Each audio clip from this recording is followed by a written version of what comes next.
कापुर केंद्र है। इस समय शाम के 5:30 हुए हैं। लीजिए पेश है युवा श्रोताओं के लिए कार्यक्रम युवावाणी।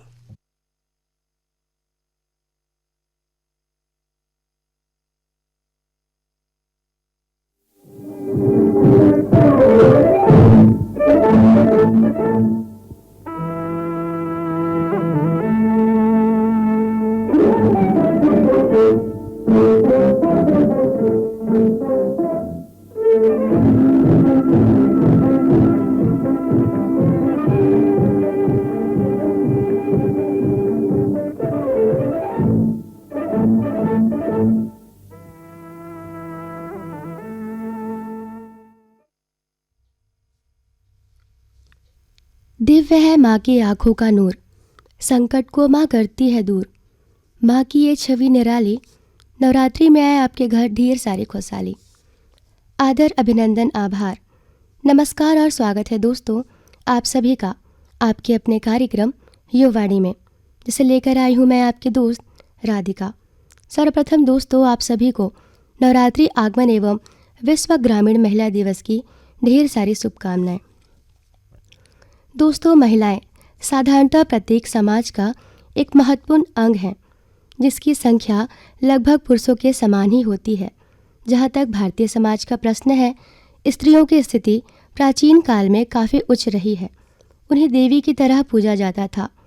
उसी काल के प्रचलन का कुछ अंश हम आज के युग में नवरात्रि के रूप में मनाते हैं। प्राचीन काल में महिलाओं को धार्मिक, सामाजिक एवं राजनीतिक कार्यों में पुरुषों के समान अधिकार प्राप्त थे। विशेषतः हिंदू समाज में पुरुषों के अभाव में स्त्री को और स्त्री के अभाव में पुरुषों को अपूर्ण माना गया है।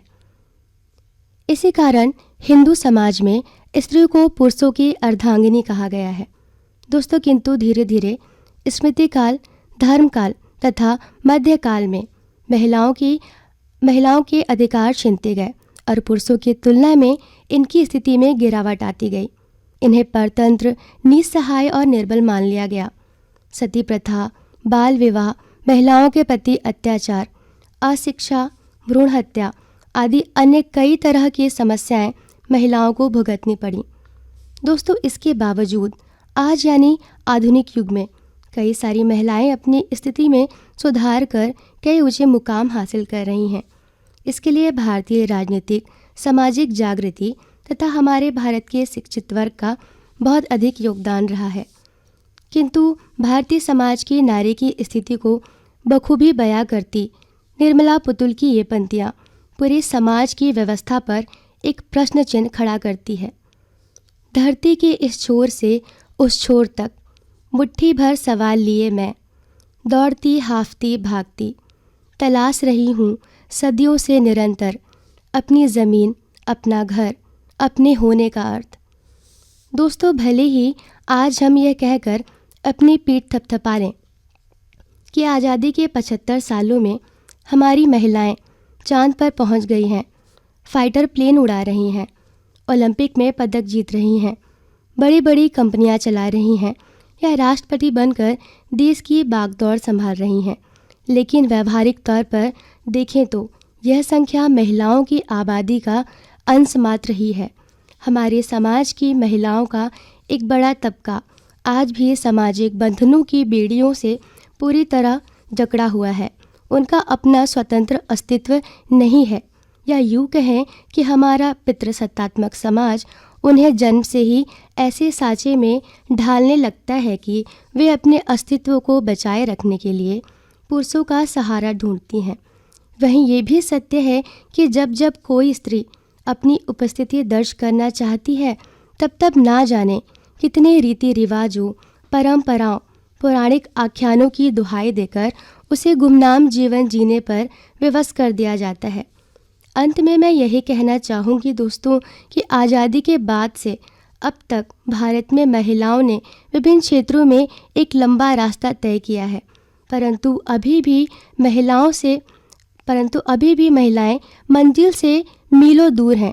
तेज़ी से भागते समय के इस पहिए के साथ हमारी रफ्तार बहुत धीमी है और इस रफ्तार को तभी बढ़ाया जा सकता है जब भारतीय समाज पितृसत्तात्मक मानसिकता से ऊपर उठकर महिलाओं को भी पुरुषों के समान बराबरी के अधिकार प्रदान करेगा।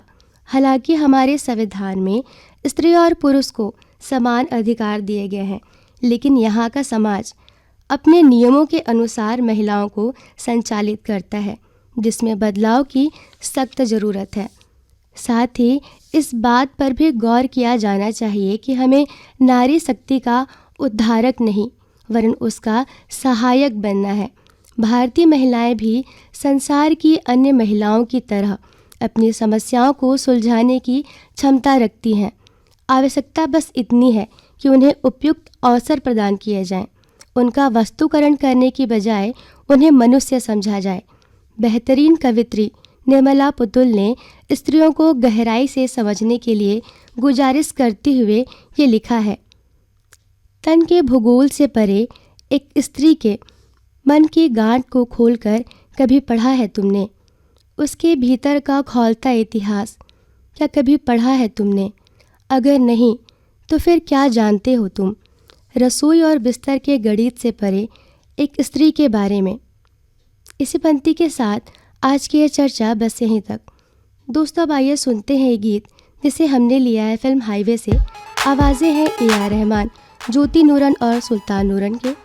गीतकार हैं इरशाद कामिल और संगीत दिया है A.R. रहमान ने।